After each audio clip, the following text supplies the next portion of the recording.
Bonjour à tous, mon nom est Nathalie, je suis l'animatrice, la traductrice et la créatrice d'infos locales au Japon. Et la nouvelle est tombée ce matin depuis quelques minutes pour moi.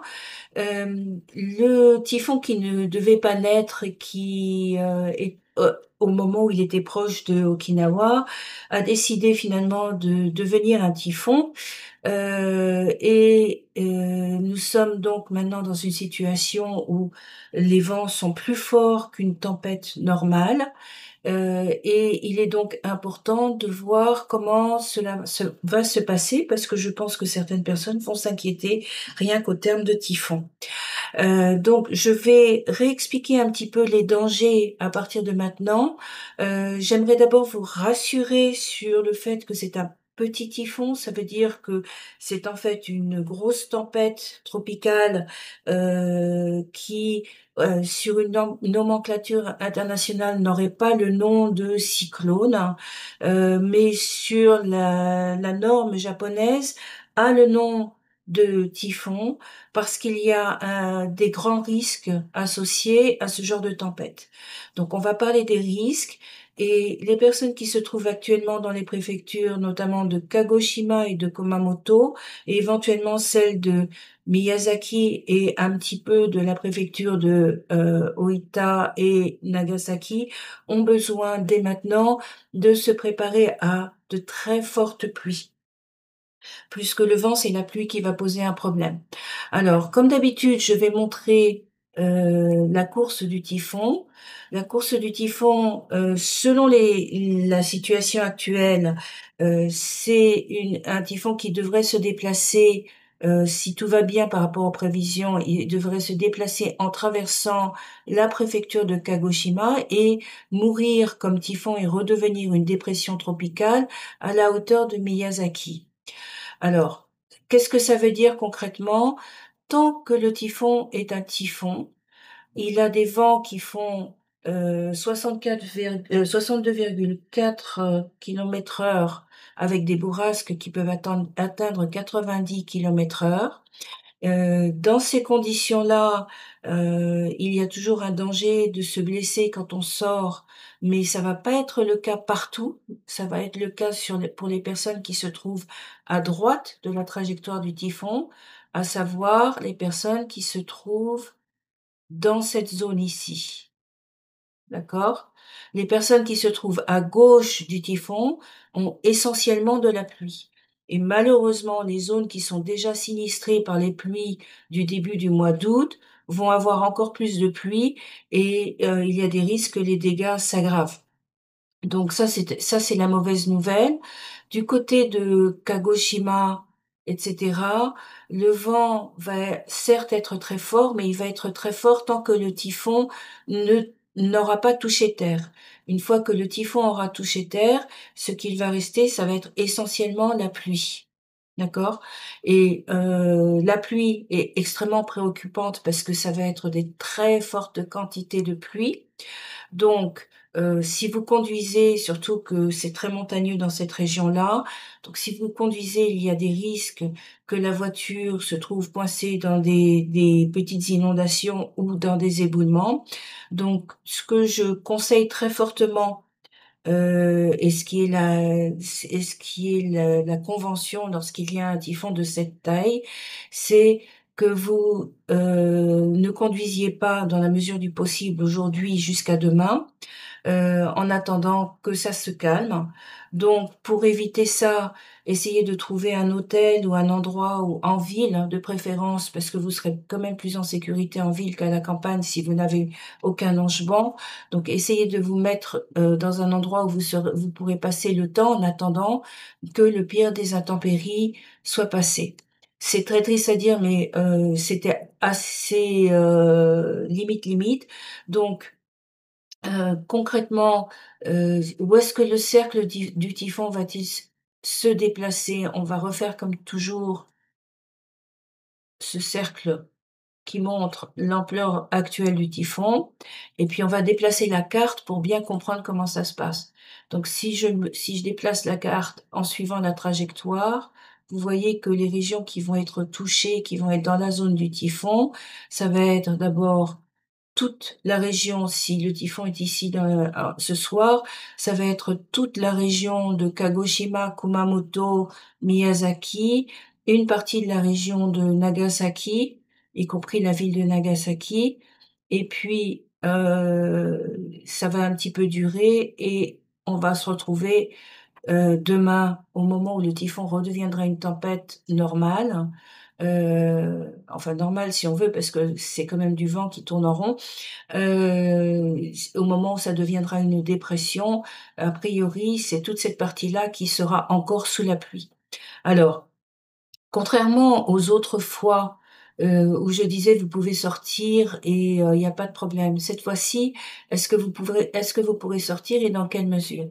Alors si normalement, le vent d'un typhon fonctionne dans ce sens-là, vous vous souvenez, mais si le typhon arrive sur la Terre, le vent diminue extrêmement vite, ce qui veut dire que, de manière générale, dès qu'il a touché terre, la vitesse du vent va diminuer de moitié et ça sera plus un typhon. Donc c'est pas la très grosse préoccupation, mais si vous vous souvenez de mes explications des vidéos précédentes, lorsque le typhon arrive ici et que vous êtes dans la partie qui se trouve à gauche de la trajectoire derrière, donc dans la partie la queue du typhon, il n'y a pas de vent, mais il y a beaucoup de pluie encore. Parce que le vent amène le vent qui va dans un sens et le vent qui va dans l'autre, on va amener des nuages. Les nuages vont s'entrechoquer, ça va créer des orages et ça va créer de fortes pluies. Ça peut aussi créer des tornades locales. Donc pour votre sécurité, il vaut mieux ne pas conduire et il vaut mieux rester, à l'intérieur, dans un endroit sûr, pendant que ça se passe. Et même si le vent n'est pas très fort, vous pourrez sortir, d'accord? Dans ces zones-là, a priori, vous devriez pouvoir sortir dès que le vent, aura faibli. La seule chose, c'est que le risque d'éboulement reste énorme. Donc tous les chemins de montagne sont à risque, même ceux qui ne sont pas indiqués comme dans une zone à risque, parce qu'il a énormément plu jusqu'à présent et que le sol est encore très lourd et très humide. Voilà, donc ça c'est, la mauvaise nouvelle. Il va y avoir très probablement des interruptions de transport en commun. Les avions devraient voler a priori, mais les trains par contre c'est beaucoup moins sûr. Donc ça n'est pas la fin du monde, hein. C'est simplement que tant qu'il y a un risque d'inondation et qu'il y a un risque d'éboulement, restez en sécurité. Après, c'est une question de 24 heures, d'accord? Dans 24 heures, tout ira mieux, hein. Il y a pas d'énormes soucis de ce côté-là. Donc je vous en supplie, ne paniquez pas. Je sais que c'est une information qui est très soudaine, donc il y a certainement des personnes qui sont déjà en train de se dire: «Mais comment je vais faire?» Si vous ne pouvez pas vous rendre à un endroit parce que la pluie est trop forte ou parce que le vent est trop fort, appelez-le, expliquez que vous êtes dans une situation, où vous pouvez pas vous rendre parce que la route est coupée ou je ne sais quoi et négociez avec le ryokan ou l'hôtel qui, prendra les mesures nécessaires. Maintenant, une petite remarque concernant. Attendez, j'efface ça, voilà. Une remarque, j'agrandis ici. Les zones qui ont été les zones qui ont été sinistrées par les fortes pluies du mois d'août sont essentiellement les zones qui se trouvent ici, d'accord? Alors, il y a des zones aussi qui se trouvent ici. Ça, c'était début août et ça, c'est autour du 10 août, d'accord?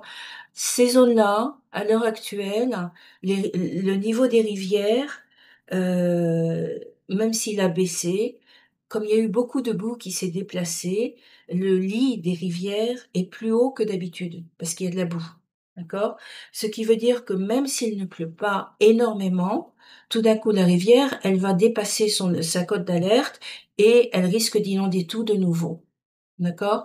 Donc par précaution, que ce soit dans la ville de Kumamoto, ça n'est pas toute la ville qui est inondée, mais il y a une partie de la ville qui a été inondée. dans la région de Amakusa et surtout les routes entre Kumamoto et Amakusa, il y a eu beaucoup de dégâts.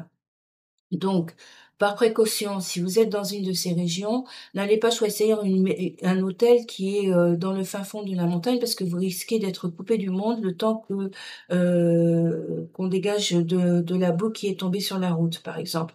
Donc choisissez bien votre itinéraire. Dans la région de Kagoshima, c'est un petit peu pareil. La pluie a été extrêmement forte à cet endroit-là. Ça ne veut pas dire qu'elle va revenir, mais il y a quand même des risques aussi. Donc, de la même manière que pour Kumamoto, essayez de rester en sécurité le temps que ça passe. N'essayez pas de braver les éléments. Ça serait un petit peu bête de vous retrouver coincé là-dedans.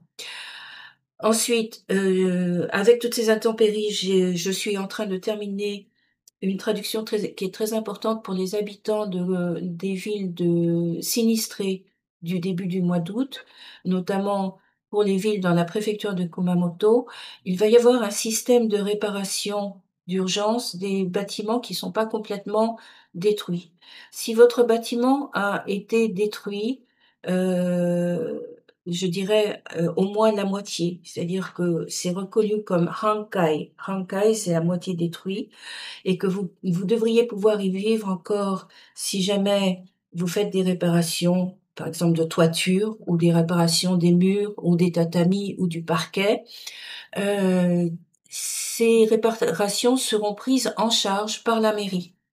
Donc vous n'avez pas besoin de demander à un entrepreneur de vous faire une facture que vous aurez à payer. Vous aurez une partie de la réparation qui sera prise en charge par la mairie. Attention, c'est pas 100 de la prise en charge, c'est plafonné. Je vais publier ça dans la matinée dès que j'aurai fini la publication des articles météo. Donc, sachez que vous avez cette, possibilité-là et qu'il faut en faire la demande à la mairie. Il faut demander l'autorisation à la mairie. Je suis en train de terminer le graphe d'explication, donc ne vous précipitez pas immédiatement à la mairie. Vous avez le temps, vous avez encore le temps pour demander ça. Prenez surtout des photos des dégâts et préparez les documents. Demandez ou déposez votre déclaration de sinistre si ça là n'est pas encore fait.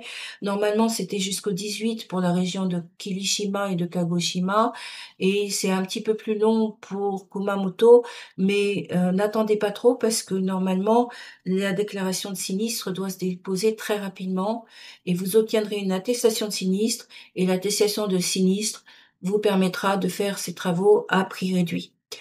Voilà, je continuerai avec des articles. Là, j'ai trop peu de temps pour, je fais une vidéo parce que j'ai trop peu de temps pour tout rédiger et je vais traduire les prévisions météo des endroits les plus critiques.